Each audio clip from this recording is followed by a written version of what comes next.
কিয়ামতের ঠিক আগে এই পৃথিবী সাক্ষী হবে এমন এক ভয়ঙ্কর ফিতনায় যার নাম শুনলেই মানুষের শরীরের লোম খাড়া হয়ে যায়। এটি হলো হাজার হাজার বছর বন্দি থাকা এক ভয়ঙ্কর জাতির গল্প। এটি হলো ইয়াজুজ ও মাজুজের কাহিনী। ইয়াজুজ ও মাজুজ হলো হযরত নূহ আলাইহিস সালামের বংশধর। তারা আমাদের মতোই মানুষ, কিন্তু তাদের স্বভাব চরিত্র আর চেহারা হবে সাধারণ মানুষের মতো নয়। হাদিসের বর্ণনা অনুযায়ী তারা হবে বেটে, তাদের মুখ হবে চ্যাপ্টা, নাক হবে ছোট এবং চোখগুলো হবে ছোট ছোট। তাদের সংখ্যা এতটাই হবে যে তা মানুষের কল্পনাকেও হার মানাবে।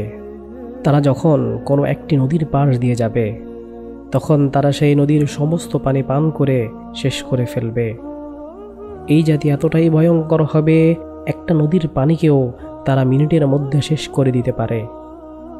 মুহূর্তেই তারা নদীকে মরুভূমিতে পরিণত করে দিবে।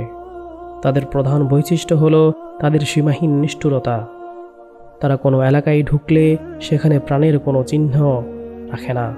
তারা সেখানকার সব ফসল নষ্ট করে ফেলে, সব গাছপালা উফড়ে ফেলে, সব পশু পাখি মেরে ফেলে এবং নারী পুরুষ শিশু কাউকেই ছাড়ে না। সবাইকে নির্দয়ভাবে হত্যা করে।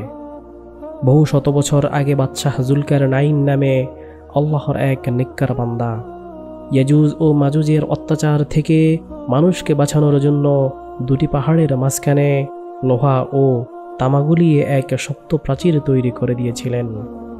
সেই দিন থেকে তারা সেই প্রাচীরের ওপারেই বন্দী অবস্থায় আছে। হাজার হাজার বছর ধরে প্রতিদিন সকালে তারা সেই প্রাচীরটি ভাঙার জন্য কঠিন পরিশ্রম করে। দিন শেষে যখন তারা ক্লান্ত হয়ে যায়, দেয়ালটা প্রায় ভেঙে ফেলার মতো পাতলা হয়ে যায়, তখন তাদের সর্দার বলে, আজকের মতো থামো, বাকি কাজটা আমরা আগামীকাল এসে শেষ করব। কিন্তু আল্লাহর ইচ্ছায় পরের দিন সকালে যখন তারা ফিরে আসে তখন তারা দেখে দেয়ালটা আবার আগের মতোই মজবুত আর মোটা হয়ে গেছে। তখন তারা আবার দেয়ালটাকে ভাঙার জন্য লেগে যায়। এভাবেই চলছে দিনের পর দিন, বছরের পর বছর। কিন্তু দেয়ালটা ভেঙে তারা বাইরে আসতে পারে না। কিন্তু কিয়ামতের ঠিক আগে যখন পৃথিবীতে হযরত ঈসা আলাইহিস সালাম আসবেন এবং দাজ্জালকে হত্যা করবেন, ঠিক সেই সময়ই আল্লাহ ইয়াজুজ ও মাজুজকে মুক্ত করবেন। সেই দিনও তারা আগের মতোই সারাদিন ধরে দেয়ালটা ভাঙতে থাকবে। দিন শেষে যখন দেয়ালটা প্রায় ভেঙে পড়ার মতোই অবস্থায় চলে আসবে, তখন তাদের সর্দার হয়তো আল্লাহর ইচ্ছাতেই বলে উঠবে, আজকের মতো এখানেই থামো, ইনশাআল্লাহ বাকি কাজটা আমরা আগামীকাল এসে শেষ করব। সেই একটা মাত্র শব্দ ইনশাআল্লাহ তাদের হাজার হাজার বছরের চেষ্টাকে সফল করে দেবে। পরের দিন সকালে যখন তারা ফিরে আসবে তখন তারা দেখবে দেয়ালটা ঠিক তেমনই ভাঙা অবস্থায় আছে। এরপর তারা এক ধাক্কাতেই সেই দেয়ালটাকে ভেঙে ফেলবে এবং কোটি কোটি ইয়াজুজ ও মাজুজ বন্যার পানির মতো তীব্র গতিতে সারা পৃথিবীতে ছড়িয়ে পড়বে।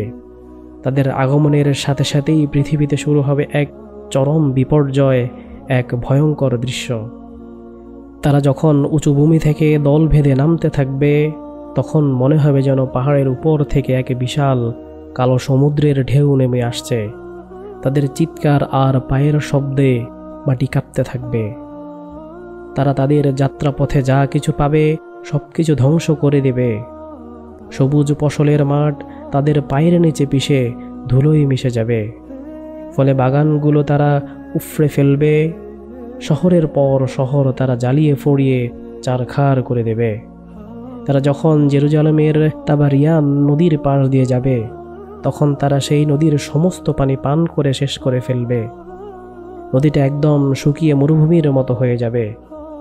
কিছুক্ষণ পর যখন তাদের শেষ দলটি সেই শুকনো জায়গার পাশ দিয়ে যাবে তখন তারা একে অপরকে বলবে, হয়তো কোনো এক সময়ে এখানে পানি ছিল।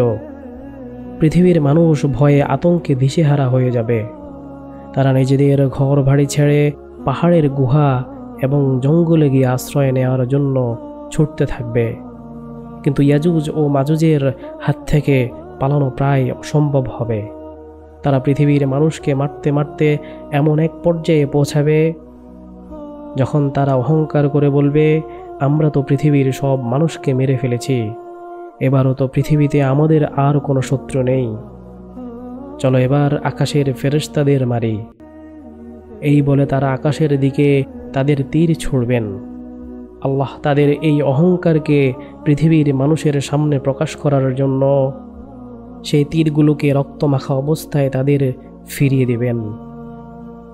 রক্তমাখা তীর দেখে তারা আনন্দের সাথে চিৎকার করে বলবে, দেখো আমরা আকাশের ফেরেশতাদেরও মেরে ফেলেছি, এখন আমরাই এই মহাবিশ্বের শাসক। তাদের এই ভয়ঙ্কর অত্যাচারে পৃথিবীর ঈমানদার মানুষেরা খুবই বিপদে পড়ে যাবেন।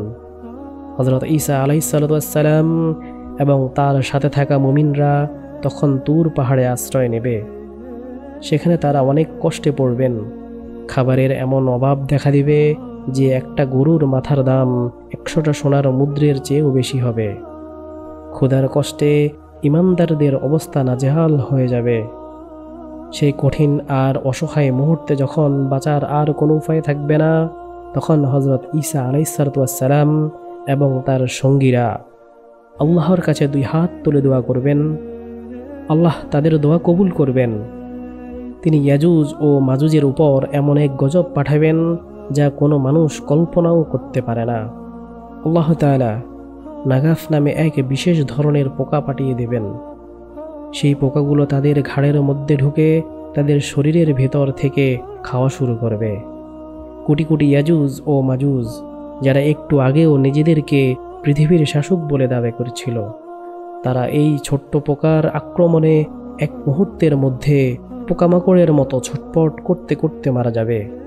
তারা সবাই পচে গলে এমনভাবে মারা যাবে যে তাদের মরাদেহের দুর্গন্ধে পৃথিবীর বাতাসে নিঃশ্বাস নেওয়াও কঠিন হয়ে যাবে। তখন হযরত ঈসা আলাইহিসসালাম আবার আল্লাহর কাছে দোয়া করবেন। আল্লাহ তখন উটের ঘাড়ের মতো বিশাল বিশাল পাখি পাঠাবেন। সেই পাখিরা ইয়াজুজ ও মাজুজের কোটি কোটি লাশ তুলে নিয়ে আল্লাহ যেখানে চাইবেন সেখানে ফেলে দিয়ে আসবেন। এরপর আল্লাহ এমন এক রহমতের বৃষ্টি পাঠাবেন যা পৃথিবীর প্রতিটি কোণকে ধুয়ে মুছে একদম পরিষ্কার আর পবিত্র করে দেবে। আর তারপর পৃথিবীতে শুরু হবে এমন এক নতুন শান্তির যুগ যা আল্লাহর দেওয়া বরকতে পরিপূর্ণ থাকবে। এই ভয়ঙ্কর কাহিনী আমাদের এটাই শিক্ষা দেয় যে আল্লাহর পরিকল্পনা আর ক্ষমতার কাছে পৃথিবীর কোনো শক্তি টিকে থাকতে পারে না। আর ঈমানদারদের জন্য আল্লাহর সাহায্য সবসময় প্রস্তুত, যদি তারা ধৈর্যের সাথে তার কাছে সাহায্য চায়।